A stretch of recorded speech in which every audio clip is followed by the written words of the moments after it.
Сәлем достар, Ассалема арнасына қош келдіңіздер. Бүгінгі видеоблогымызда өте дәмді шие қосылған пирог әзірлейміз. Пирогтың құрамындағы заттарды осы видеомның астына жазатын боламын, сол жерден қарасаңыздар болады. Енді пирогымызды бастайық. Ең алдымен тоңазытқыштағы салқын сары майымызды аламыз. Бұнда 100 грамм сары май.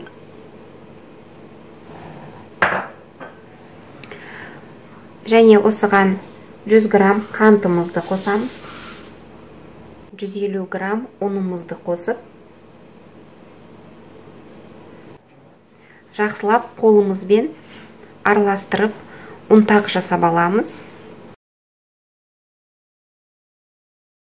Ұнтағымызды дайындап алдық. Енді осы дайындалған ұнтақты тоңазытқышқа сала тұрамыз. Енді біз пирогымыздың қамырын дайындаймыз. 200 грамм бөлме температурасындағы жылы сары майымызды аламыз.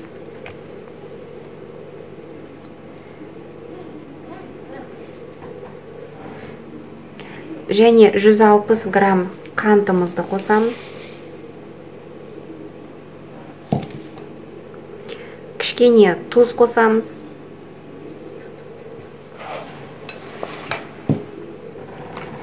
Қант пен сары майымызды жақсылап араластырамыз.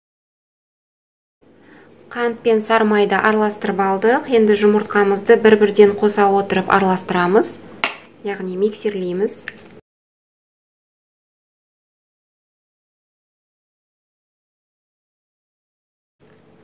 Жұмыртқамызды қосып араластырып алдық. Енді 200 грамм ұнымызға бір пачка ұн қопсытқышымызды қосамыз.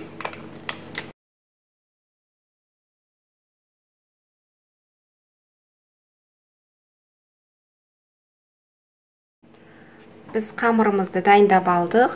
Енді формамызға саламыз. Формамның размері 30-23 сантиметр. Сары маймен майлап аламыз.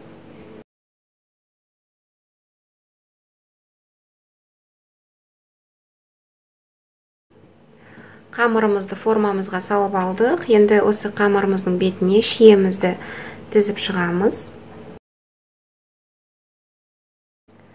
Шиемізді орналастырып алдық. Енді ең бетіне бастапқыда дайындап алған ұнтағымызды сеуіп шығамыз толықтай.